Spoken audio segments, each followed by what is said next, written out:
comment ng netizens na mabuti po daw po yung OVP, mas nararamdaman nila sa mga ganyang disasters, yung pong EDCA sites na sinasabi nilang yun ang isa sa mga purpose, di raw nila nararamdaman. Unang-unang kailangan siguro natin tanungin, no, kung totoo ba talaga na yung mga EDCA sites ay gagamitin for disaster preparedness and disaster response, o sinabi lang yon para lang may masabi patungkol sa EDCA sites.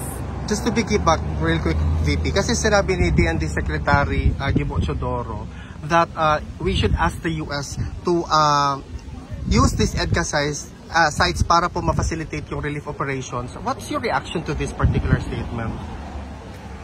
EDCA kasi, it means Enhanced Defense Cooperation Agreements. Nandun yan siya sa, dun tayo sa, we're in the defense, no? Ano ba ang ibig sabihin ng defense no? Di ba mutual defense? Like depensa sa Pilipinas at depensa sa kung sino man yung ally natin, di ba? Kasi mutual, di ba? So, kung magkaroon ng agreement, iba pang agreement sa ilalim, sa loob ng EDCA agreement about disaster preparedness and disaster response, pwede yon. Kasi defense is not just yung defense na kapag merong invasion or merong war, pwede ding relief operations in times of emergency.